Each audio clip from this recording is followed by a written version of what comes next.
I remember there was one time, so I'd gone to the auction, did my thing, was having dinner at the end of the day with my husband. And I said, oh my gosh, I forgot to tell you, I bought a house today, rental house. And he was like, how do you forget to tell me that, right? And so everyone listening, please do not do that to your spouse. Don't do that. Clear lines of communication. You've been there too? Yeah, okay. Oh, yeah. Well, I mean, I'm the opposite. I'm like you, I'll just go out and do things, and then I come home and I'm like, we're homeowners again for the 19th time. And she's like, what, where, what? Going forward, like, I know I should probably include my wife in decisions. You're checking out the Investor Shed podcast with Nick Beveridge and Jeremy Kitchen. They're on the path to financial freedom, and they're taking their community with them. Stay tuned for the best free real estate investing advice on the internet.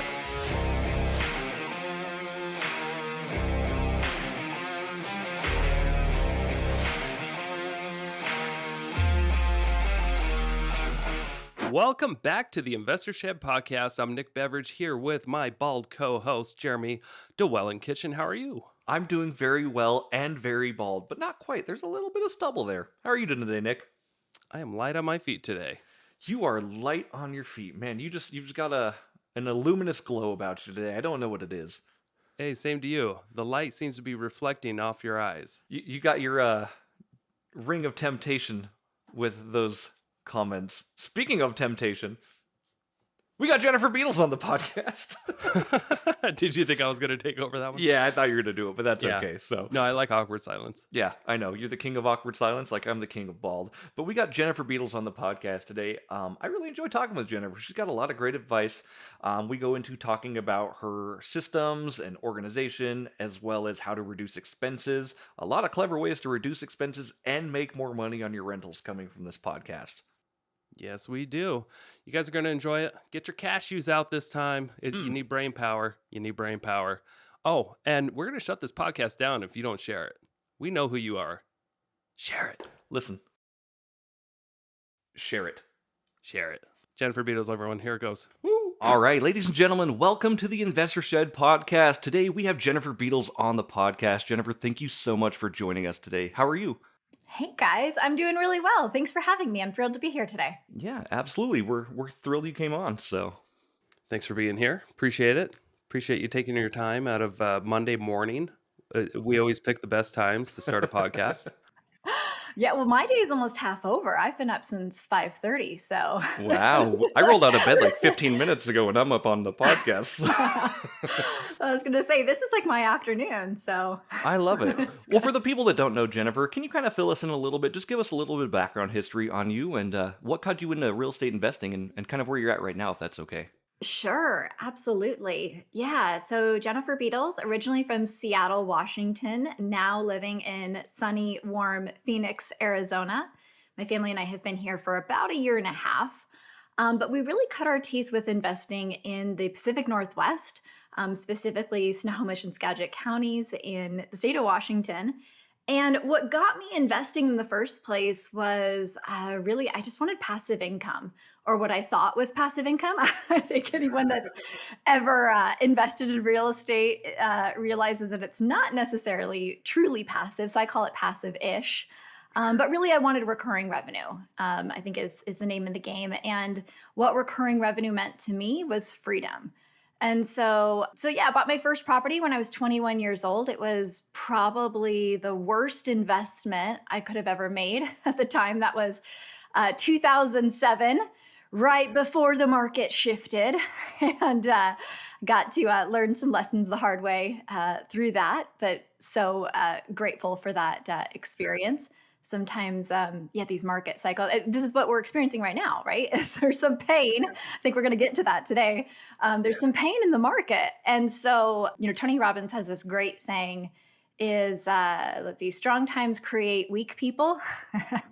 Weak times create strong people, right? And so anyways, learned a lot of lessons there, and then really just started to develop my portfolio, mostly in small residential multifamily properties, duplexes, triplexes, fourplexes.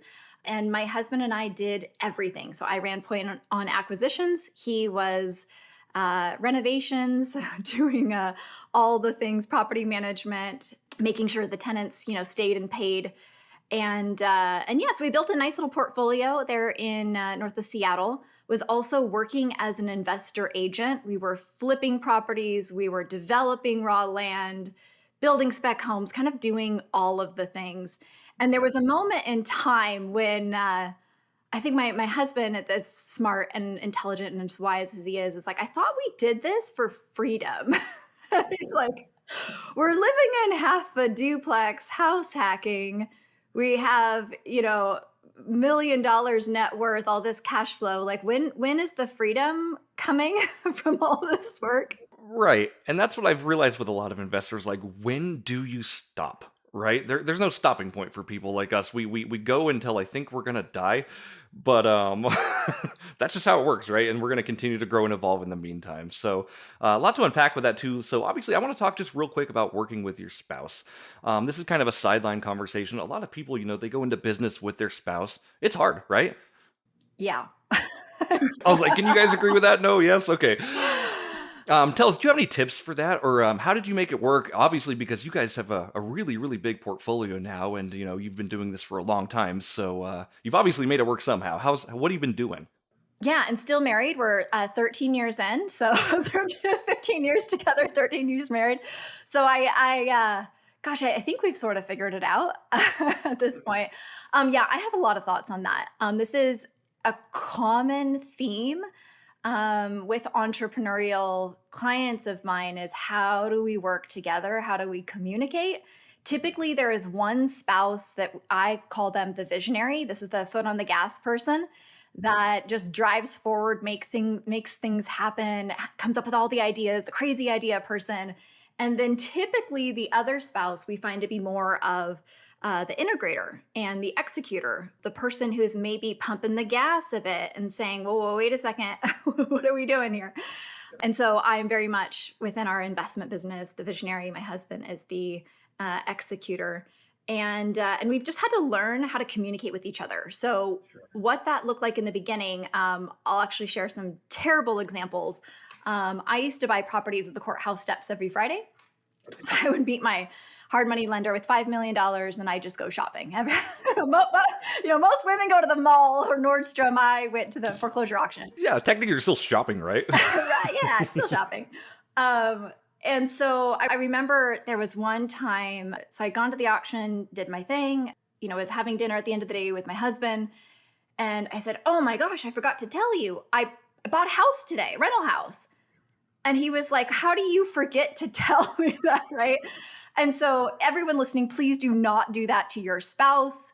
Don't do that. Clear lines of communication. You've been there too? Yeah, okay. Oh, yeah. Well, I mean, I'm the opposite. I'm like I'll just go out and do things, and then I come home and I'm like, "We're homeowners again for the 19th time." And she's like, "What? Where? What?"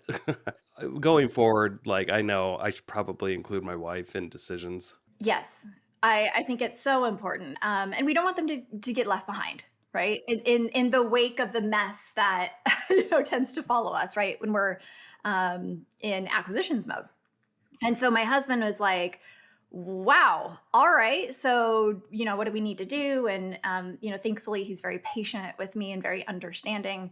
But we had some conversation around that. He's like, look, that's not okay. Like, one, I need to be involved in this process. And two, there are things that are within my responsibility that I need to plan ahead for. So anyway, so again, guys, don't do that. Don't be like Nick and I. don't go buy properties without your spouses. But we really needed to learn how to communicate, and then we needed to, I guess, divide and conquer. I think my not telling him was because I didn't want him to slow me down, and that was just being really real with everyone. Is I felt like I wanted to move at a speed that was much faster than he did. And yet, when I was in my zone of moving really fast, I would often miss things. And so we realized, okay, I needed to slow down, allow him to catch up, allow us to be on the same page. And when we're on the same page, it's multiplication as opposed to addition.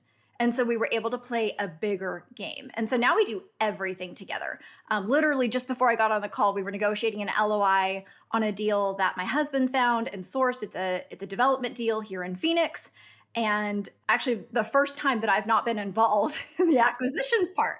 So we now have this, 13 years into our marriage, we have a very different dynamic as it relates to the different asset classes and different types of investments that we're doing. And so sometimes now it's his turn to play the visionary and me to kind of step back and help with the financing and the things like that.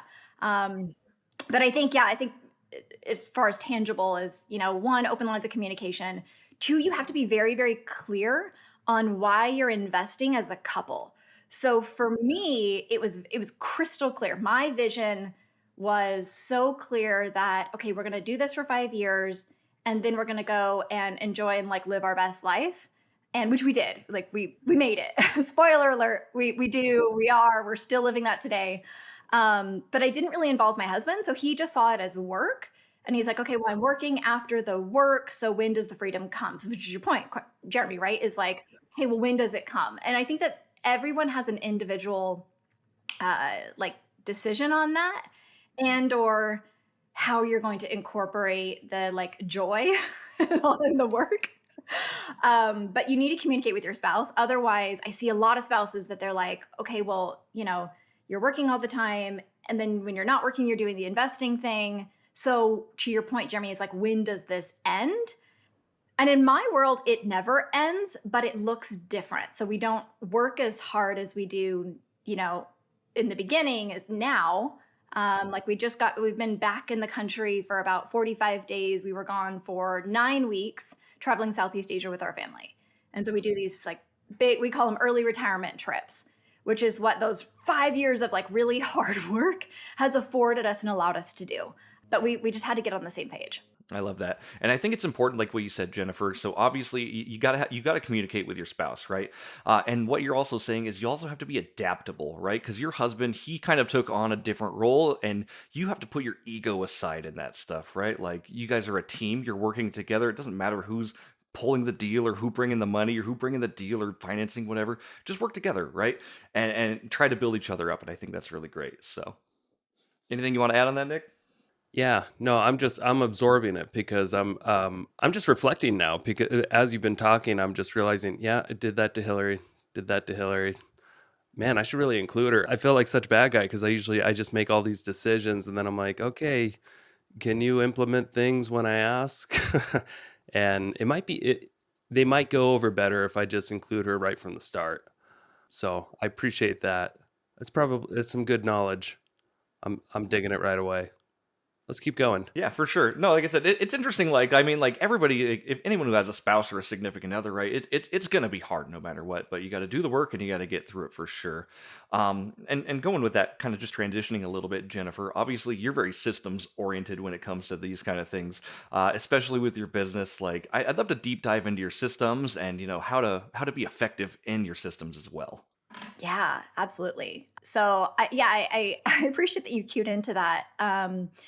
And I would say that I learned this many years ago when we were wearing multiple hats of, building a real estate sales business, building a rental portfolio. My husband was working and then also trying to just have time for friends and family, right? Just like trying to live your life. And so I have a belief that if you ever have to do anything more than once, it's a system or a process. And so I'll give you some examples of what this looks like in our life. So we have, actually, I don't even know how many property managers we work with that manage our portfolio because my husband does that. He's our asset manager. So I stay out of that part. But Tuesdays are his like asset management day where he talks to all the property managers and pretty much make sure that everything is running smoothly. And then every Friday we have a partner meeting where he gives me the rundown. I get to ask questions and say things like, all right, what are some major CapEx expenses that are coming up? What are some challenges that we're facing in our portfolio? But I've recently, when I say recently, maybe 6 months ago, started asking a different question, which is, okay, what did we gain in the last 7 days? And, so he gets to come and say, oh, well, we had $1,000 in rent increases last week, or, we added pet rent, or we found water conservation opportunities, in this new project that we're developing, things like that. And so I think it's always very, very important to track your wins because I think with investing, if we're looking for the things that are going wrong, we're gonna find more of them, and there's a lot of things that go wrong. I mean, we've had some pretty bad situations that came up in the last month. Um, but I think that those, get overshadowed by the, okay, cool, $1,000 in rent increases. We've got, now all of these other opportunities that are coming up and available. Like, good. Let's get more of that. Let's focus on more of that. So I think a systematic approach to asset management is very, very important. Also, a systematic approach to operations. So operations being, we've got bookkeepers that send us monthly profit and loss statements. I noticed that a lot of investors do not have clarity on how much money they're actually making, which can be really detrimental, right? If you don't have metrics and KPIs on how your business is performing, like how do you even know how to move forward, or how do you know how to make decisions? So that's really important. So we're also really big on leverage. So if there's a person that we can hire to get things done for us, we are 100% hiring them. So bookkeepers, of course, CPA is really important. Attorneys, we meet with our attorneys, I would say twice a year, just to kind of go over like, this is our portfolio, this is what we're doing, where are there gaps in liability coverage, things like that. And then, we're going over our entire SREO on a monthly basis and saying, all right, what's the value of this asset? What do we owe? How much are we making? Do we want to continue to own this asset, or do we need to trade it in for something better? So those are some big things. Yeah, I have like a whole checklist of the things that we do on a monthly basis, every 90 days. Yeah, biannually and then annually. Gotcha. So you have the two big meetings per week, right? You've got you're talking to property managers, and then I'm guessing you and your spouse are talking on Fridays. In between, what are some of the challenges that you face, even though you're in a pretty good spot? You're able to go vacation. You've got a lot of people that look up to you.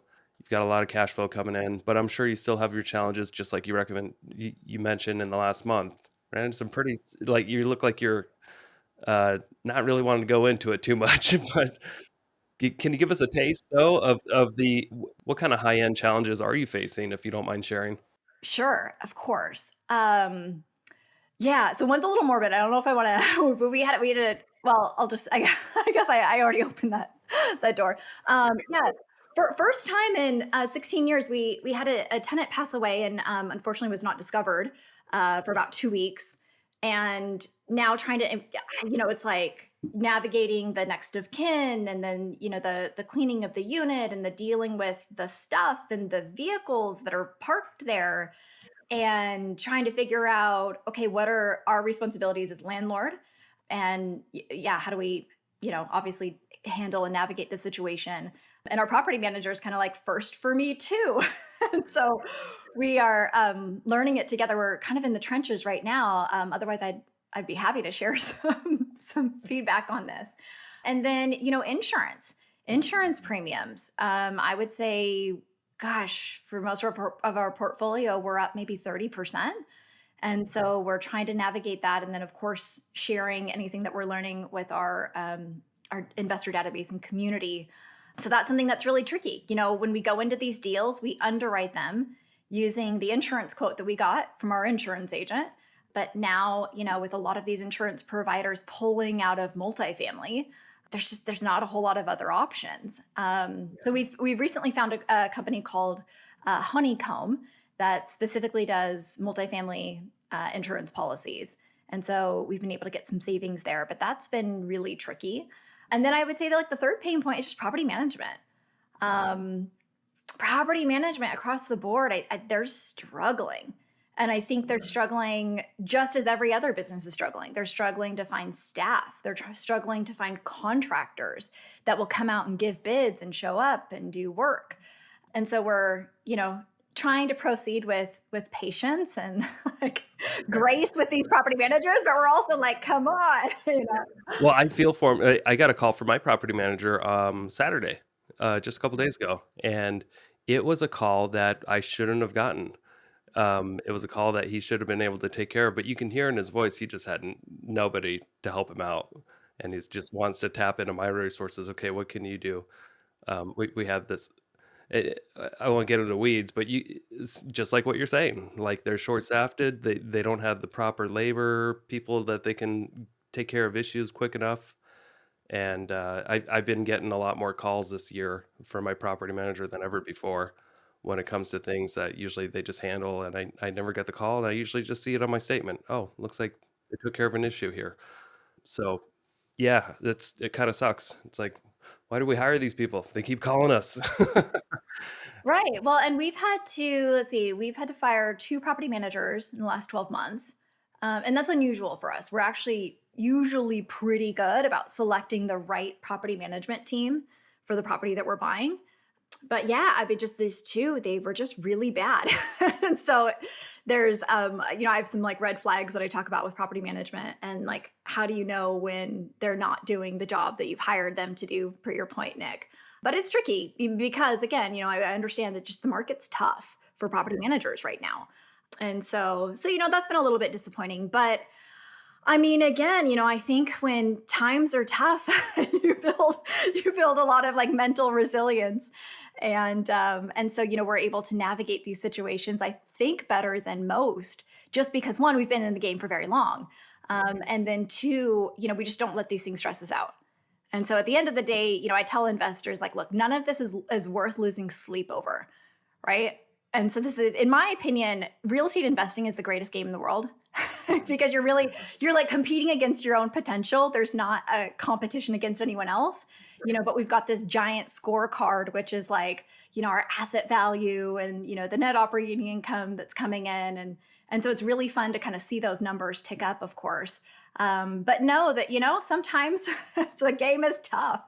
And so, you've got to play the game and know that times are going to be good, times are going to be tough, and that's okay. That's just how it is.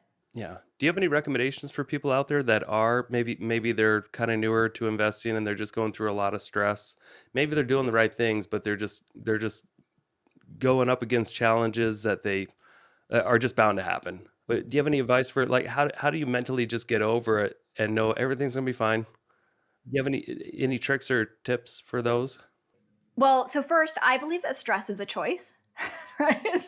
So we can choose to either be stressed about a situation, or we can say thank you for the lesson, right? And so I think I just approaching any and every situation with gratitude, and from a place of okay, I either won or I learned. There's no failure. There's no mistakes in life, in my opinion. So I think like building up that mental resilience is incredibly important. I had an investor over the weekend that sent me this big thing about all these issues with the property manager, and they're the worst person ever. And they brought in and placed the like, a victim tenant that is causing them all this money and all these things. And I'm like, fire them.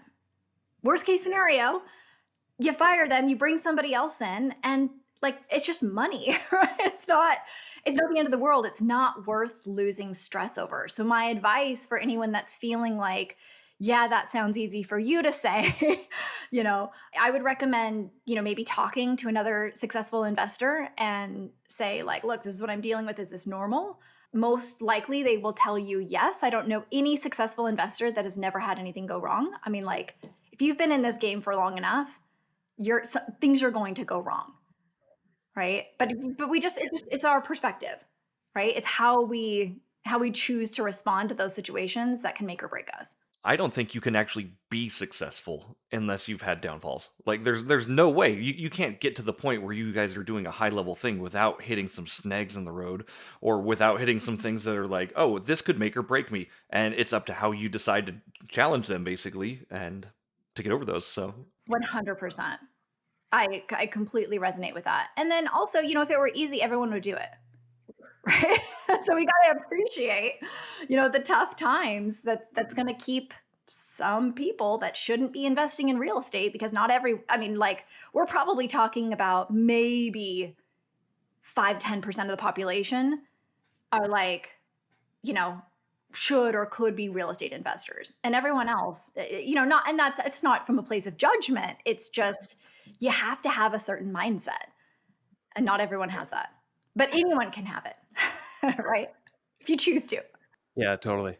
Hey, so at what point did you it sounded like you've always had a lot on your plate, but at what point did you decide that you also wanted to start a mentorship program, and what gave birth to that idea, and how did you start implementing things, if you don't mind sharing? Yeah, of course. So it's interesting. I feel like I've always kind of been a mentor in the various roles that I've played. And so, yeah, I would say from the get go, right when I got my real estate license in May of 2009. And I got my license mostly because I wanted to open my own doors as an investor. I like write my own offers and get my own commission check on deals that I was buying. I thought that that was super cool and a good use of my time. Yeah, I think it's a great idea. I think it's like being an agent's the best mastermind you can join. I just have a wife that's an agent, and that worked really well for me. So There you go. Jeremy's smart. Nick and I just do it all. Jeremy's married yeah, one. Sam knows what she's doing; she can handle it. So yeah. But yeah, I feel like I've always just, when I've learned something, I feel like it's my duty and my responsibility to pay it back to other people. But specifically, like when I wanted to create this mastermind, so it was interesting. It was actually during COVID. I know it sounds really cheesy, but we were running a meetup group in Seattle, and we were getting between, I don't know, like 50 to 100 people showing up. And oftentimes I would have a lot of people coming up to me and they'd say, "Hey, can you mentor me? Or can you teach me one on one?" And I'm like, "Oh my God, I don't have time. Like, I'm, in multiple states, I'm doing my own thing. Sorry." And they're like, "But I have nowhere else to go. Like, I'm listening to Bigger Pockets, but it's kind of this like hodgepodge of, a lot of people, I think, not, and I love Bigger Pockets, but it's like they were feeling like, well, I listened to this podcast and I should house hack, but then I listened to this podcast and I should flip, and then I'm listening to this podcast and I think I should do self storage, and like, people are just having a really tough time, I think, navigating their choices. And so, anyways, when we got shut down due to COVID, our meetups, I'm like, dang, okay, so how do I? Because I felt like my husband and I were very well prepared for navigating the COVID situation, which ended up actually being okay. But there was a moment where I'm like, stuff could hit the fan here, like in a really, really, really bad way. And because I had lived through the 2007, 8, 9, I'm like, oh my God, okay, I've seen this before, what I thought was this, which is like this big market crash. And so I'm like, okay, maybe I'll create this like online group where we get on a couple times a month and we kind of, and we just like share, and I give people my contacts, and I also share deals that are coming across our plate. And so I just kind of randomly put it out there to the people that were on my email list, which is like our meetup list. And I'm like, hey, if you're interested in this kind of thing, let us know. And so we said, okay, we'll let 50 people in. And then we're going to shut it down just because we want to see, like, I'm not an online person. I'm not very tech savvy. So I'm like, I don't know how this works. And so we opened it for like, I think we meant to open it for a week. We were 40 some hours in, and we had met our 50 people, and then we had 11 people that were very angry that we were not going to let them in. And so I was like, okay, like you can come in, like fair, fine. And we shut it down, and the value that we all got out of that was exponential. I mean, we had people from all across the country, and I'm like, how are you from Chicago even knowing about this thing? I mean, it was just kind of this interesting little like ecosystem of people that had heard from a friend from a friend. And so, anyways, we had that small group, and everyone is getting a ton of value. And everyone, I'm like, okay, requote your insurance, like, do these things, send these notices. And so everyone is implementing and just getting incredible results. And then I helped another friend of mine get into like some 40 units in Tennessee, and he made like $1 million in a couple weeks. But anyways, it was just insane. And so I'm like, wow, okay, I think that there's something here, but like, I don't want to do this on a big scale. I don't see myself as a guru. I really don't even see myself as a mentor. I'm just like a normal investor that has been around for 16 years, and I've learned some things. And so I just really enjoy sharing what I've learned. And so it's cool. So now we've about 300 members all across the globe. Actually, we have a member that just joined, he's an American living in Spain. We've had another guy that was living in Portugal. We had another member that was in Singapore, a couple from New Zealand. So I'm like, how you people find us, I don't even know. So I get a lot of fulfillment from that, Nick. Back to the original question is like, how did I decide? I think the decision was mostly, how can I help some of the people that we became friends with? And then now it's like, how can I pour into this community of people who maybe are 5 years behind us, or just starting out on their journey, but really eager to learn, I would love to help them avoid some of the mistakes that I made, that we've made every mistake in the book, by the way. Like anything and everything that could go wrong and any mistake that you can make, we have made it. And so, and it's really cool. Like, one of our members, I think on Friday when I was talking to him, he's a dentist and he's got started about 10 months ago. And he called me up and he's like, Jen, I've gone part-time as a dentist. And I'm like, oh my, after 10 months, like, holy cow. I'm like, what, like, at what point do dentists usually go part-time? And he's like, I don't know, in like 40 years. So, so I love seeing people get results. I think I'm even more excited about other people getting results than I am about us, getting this new development deal today.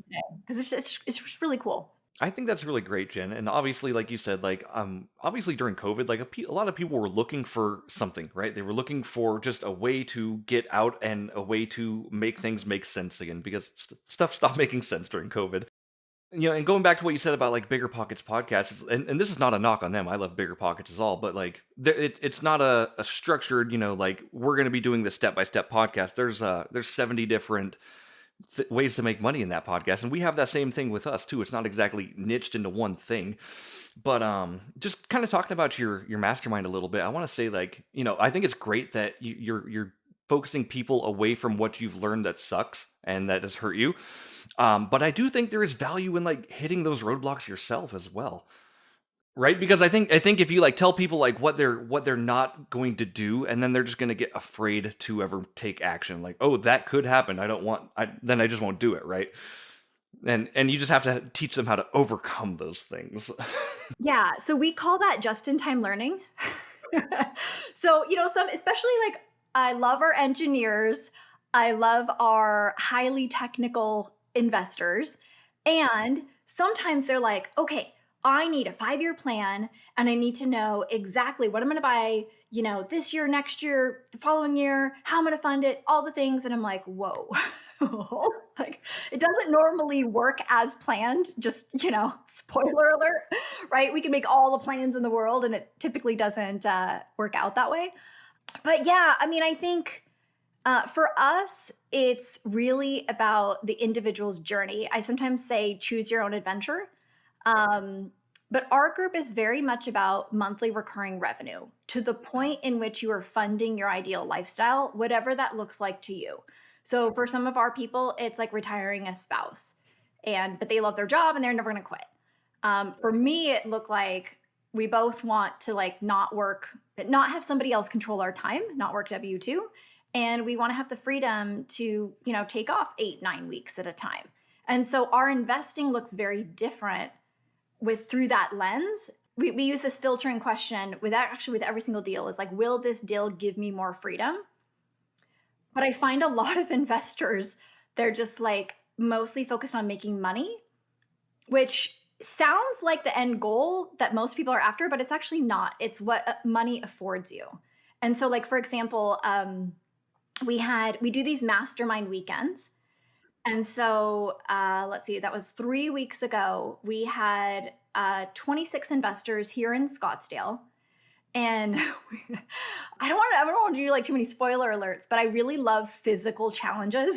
I feel like anytime you can physically challenge your body, you realize what you're really capable of. And so it was 113 degrees on a Saturday morning, and I made everyone go outside, and we worked out outside with a jujitsu master for an hour. And I mean, even I was like, oh man, am I going to pass out? And I'm thinking, I would feel so bad if anyone like got heat stroke or, whatever. And thankfully nobody did, but we broke some boards and did some really hard things that were also like it was a big struggle for some people.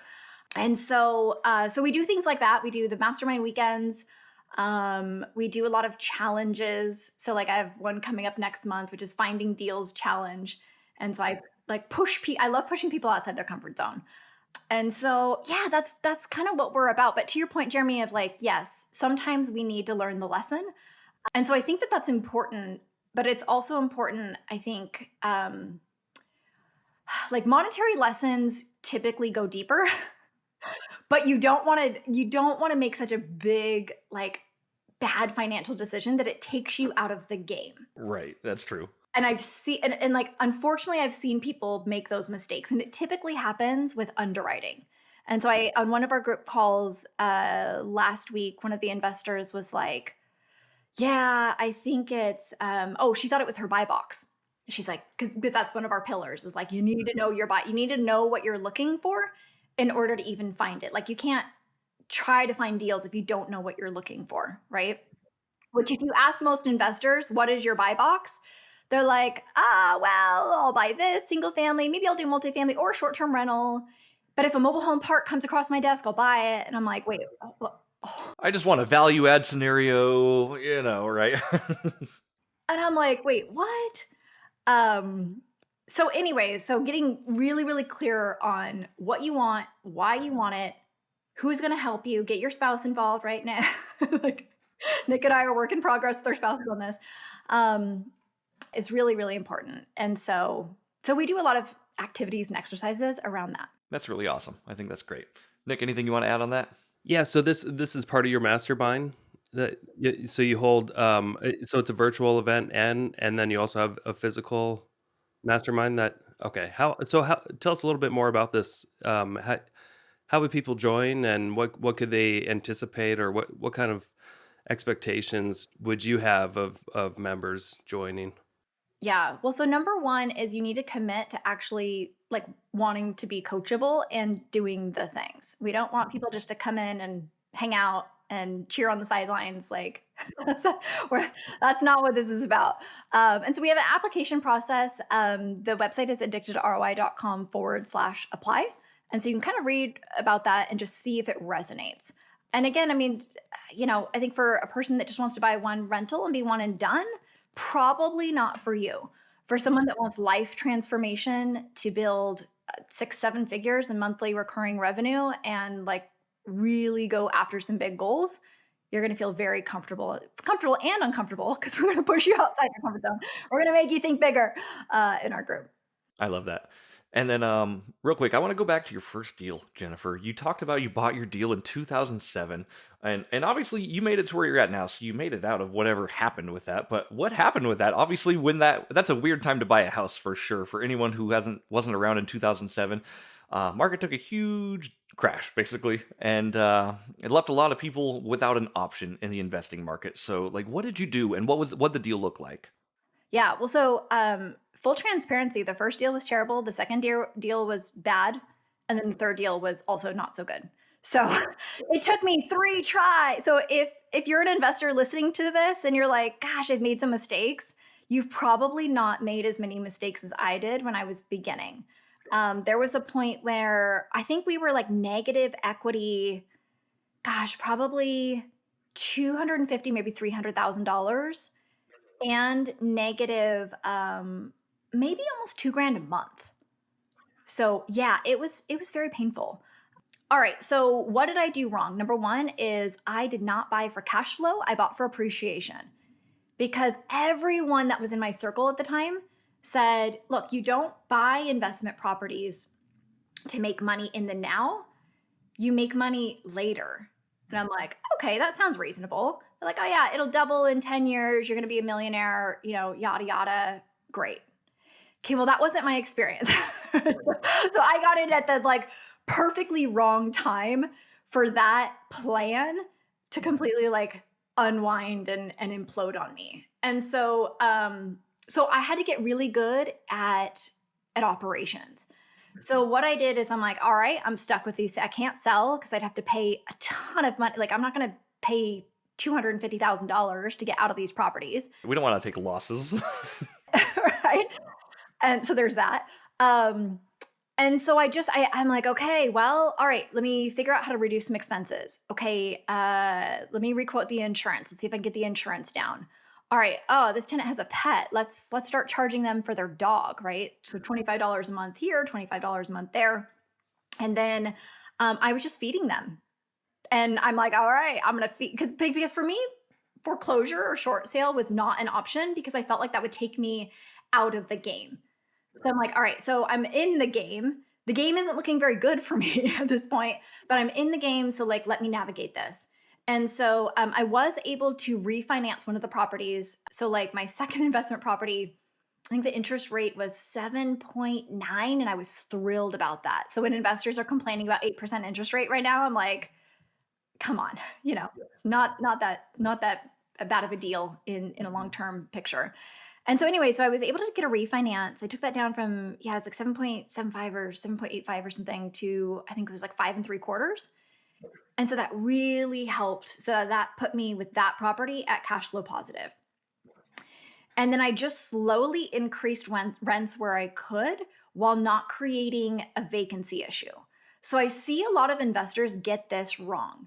They think that the name of the game is always to get the highest rents possible.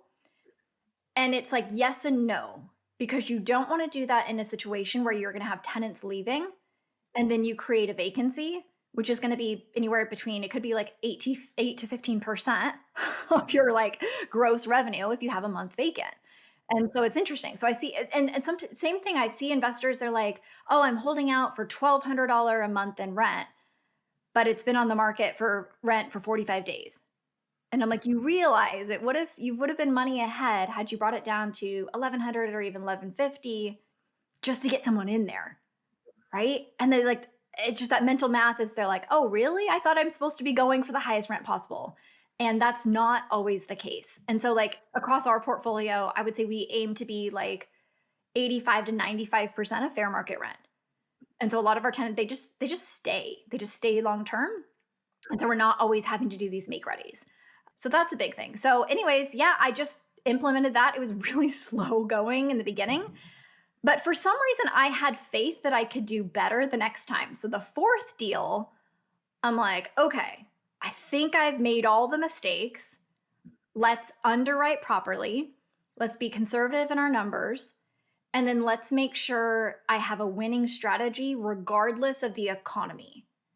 And I think that the last 3 years, people have gotten really fat and happy, meaning like fat with appreciation and, price appreciation, rent appreciation, and thinking that, they've gotten it all figured out.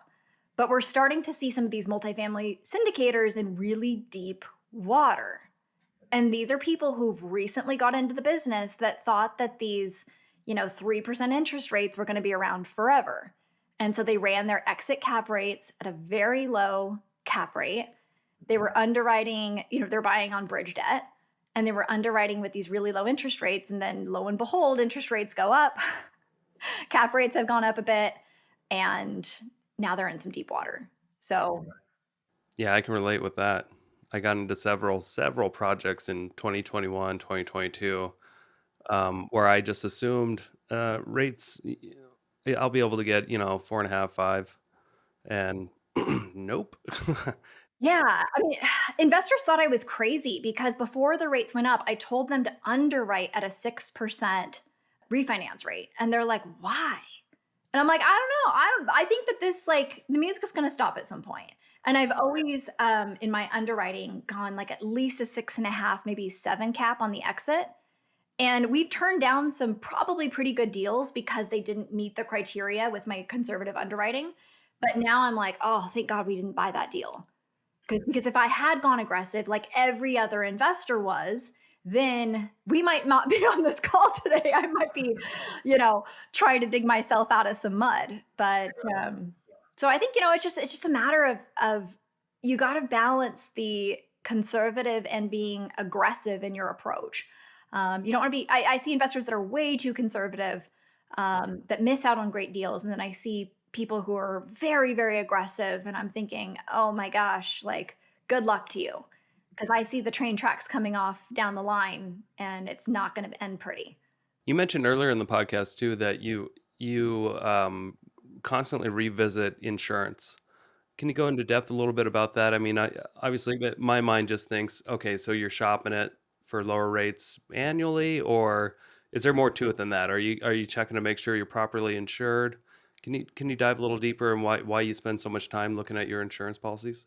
Yeah. So it's a great question. And I would say that I also take a global view. So insurance is an example of one of the operational levers that we pull to reduce our expenses while also increasing our revenue.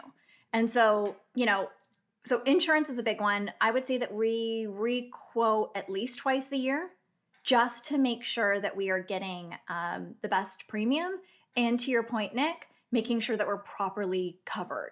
So we also revisit that with our attorneys to make sure, like, hey, we're putting a lot of time and effort into building this portfolio, and we'd like to keep it, right? So it's like that's very important to me.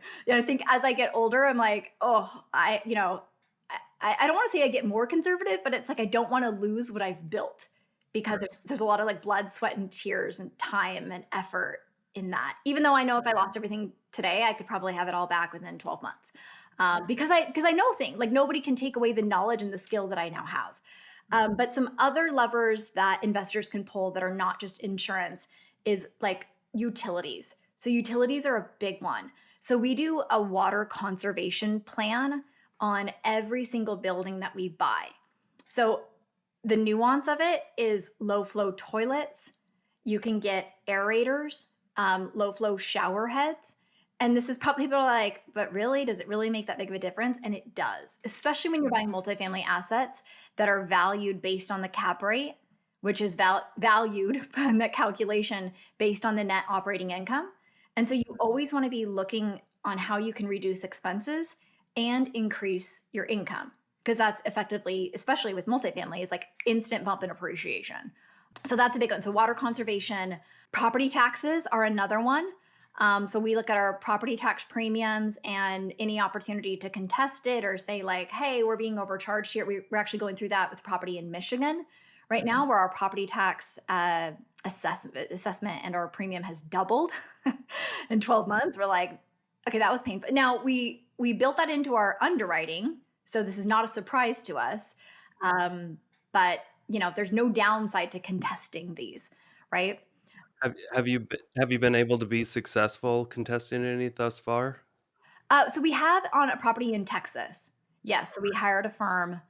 So sometimes when it's bigger numbers and I would say in some cases more of an argument, it's worth it to hire a firm to help you out with that. And so we're kind of in the thick of things in Michigan, and I think next up will be Washington State as well. So that's another big lever. Any other expenses? So obviously, if you can sub-meter, do it. Get those utilities in the tenants' names. But also keep in mind, I think it's still worthwhile to do the water conservation because while you're passing these bills onto the tenants, they're going to assume these charges, of course, but they still need to be able to pay you rent, right? And so they're going to look at like, how much does it cost me to live in this unit? So if they're paying all the expenses and the rent, you just need to like look at that and factor that in. We like to do some creative other income approaches, such as like Costco has these sheds that you can buy for like $1,900. And in a lot of markets, you can rent them out for like $50, $65 a month. And so sometimes it's like, hey, buy a shed, create some other income there. Rubs, of course, is another big one. Pet rent, premium parking. There's a lot of different levers that you can pull again on that way. Hey, so the example you just gave of the Costco shed, $2,000 shed, $50 a month. For those who missed it, is that a 25% return on your money? I think it's yeah, it's like it's 30. And then if you want to get really fun, if we want to get like a little advanced with this, so we travel a lot, right? And so every time we buy a new property, we sign up for a Chase Inc. credit card, which you can do one. I think like one has an annual fee of $100. There's other ones where the annual fee is $0. And if you put that Costco shed on this credit card, let's say, and there's a minimum spend, you need to, and sometimes it's like 4,000, sometimes it's 6,000. But if you meet a minimum spend on the LLC credit card within the first 90 days, you'll get like 100,000 bonus points. And so my family and I think I tallied it up. We have saved, I think it's about $150,000 this year on travel that we got for free that was paid for by expenses that we were already going to pay for anyway with our rental property, but we just used it with credit card point hack. And of course, we pay the credit card off every month. Like we're not You don't rack up that debt, yeah. right. And so that's where it gets really fun. So that's where it's for actually, we went to Dubai for spring break on Emirates business class and got to like, with pictures of my 8-year-old daughter at the bar in the sky and like just really enjoy. Like these are the things that, my family finds it really worthwhile for us to do all these things. But I think it's really cool. And then, of course, when you buy these buildings as well, you get the cost segregation, depreciation. I mean, all of these expenses. So it's like, you're reducing your tax bill. We effectively pay almost, 0% in tax from all these properties that we buy. We get free travel out of it. We get monthly recurring revenue, asset appreciation. It just, again, Yeah. that's why it's the greatest game in the world. Yeah. Gotta love those perks. I love Lowe's. We shop at Lowe's a lot, and anytime I want a new tool in my garage, I have gift cards that just pile up. I want to talk about the sheds just a little bit more, Jennifer. I am a little curious on how that all works. So where do you put the shed, first of all? Yeah, I mean, so the property, it has to work for the property, right? But let's say you have a yard and like we had one, for example, in Indianapolis, and it was really interesting. So in some markets, so like coming from Washington, I don't know if it's just, they say like the Seattle cold or the Seattle chill, but like at all of the yards, like you pretty much have to have like a fenced private yard if you're gonna have a yard. So like we still have, I don't know, 7 or so properties in Washington, and they all have individually fenced yards. But you go to the Midwest and they don't have like fully fenced yards. It's like there's like communal space. So, anyways, so yeah, there's a shed on the property, and it's just kind of in the middle of the yard. And we just asked the tenants like, hey, either of you want to rent this? And they're like, yeah, okay. So in that market, I think we got $35 a month or something. But yeah, you just plop a shed on there. And I think the $1,900 is like curbside delivery. So of course you've got to prep and you've got to like have somebody there to build the thing. But yeah, it's another way to create additional income for sure. Especially as Americans, it's like we have more stuff than probably ever in history. That's why they're building so many self-storage facilities. So if you can allow that for your tenants, I mean, we have some other buildings where we have like little storage units that we've built. Maybe we've got like basement space and we can, kind of fully enclose them, lock them, create it to be this like secured area for them. We can pull in some additional revenue that way. See, that's funny. You mentioned the storage units. In my mind, when you said Costco sheds, I'm like, okay, does Jen just have like vacant land where she's putting, 30 storage units from Costco and making like kind of a hodunk little storage unit facility? Yeah, I was like, that could work. I don't know. Makes sense. You have them on their own properties, though. So Yeah. I mean, like steel buildings would probably be a better approach than that. You'd probably, just build something at that point, right? You can figure that out. yeah, yeah. But no, I'm just adding those to your properties. Or at our building in Texas, we created some additional covered parking. So like I'm in Phoenix, right? And so anytime you have covered parking, that's, people are going to pay more to have their vehicle out of the sun. So, so no, it's kind of know your market. Well, yeah, we're doing great. Nick, do you have any final thoughts before we kind of get into the rundown? We're almost hitting an hour here, and that's typically what we try to go for. So Yeah, no, I'm looking forward to the final questions. yeah. Well, first of all, Jen, I just want to say thank you so much for being here. It's really cool talking to you. Like you've got a lot of cool stories, and for anyone listening to this, I want to just drive home the fact that like your first 3 deals weren't great. And I'm going to ask you point blank, how many new units do you have right now? It's like 280. Right. So your first 3 deals can suck, but if you stick with it and you learn and you adapt and you take action, important there, take action. Yeah, then your next 300 could be much better. Yeah, then your next 300 are much better. And then you can buy, Costco storage units and put them on properties and yeah, get additional income. So again, we have some predetermined questions we ask at the engine. The first question I ask is if you have one business or investing book you recommend every single person read, what would that be? The Gap or the Gain by Dan Sullivan and Dr. Benjamin Hardy. Awesome. I have that one on Audible. I haven't read it yet. So that one is I get caught up in reading too many books, Jen. I'm gonna be honest with you. Like every time I have a whole list of books on Amazon that I just check the list every single day, and then sometimes those books go on sale, so they'll go on for like $1 or $2, and then I'll just start picking them up off the list. I've got like an investing list of like 400 books that I just keep popping them into my Kindle. So yeah, it is a good habit, I think. The next question is, if you were gifted $30 million to one of your bank accounts, what's the first thing you'd spend it on? private island in Croatia. You know it. I love it. Okay. Why Croatia? Oh, we love it there. We've plans to buy a second home in Croatia. We love it. I love that. That's awesome. What advice would you give to newer investors looking for, their first or second deal?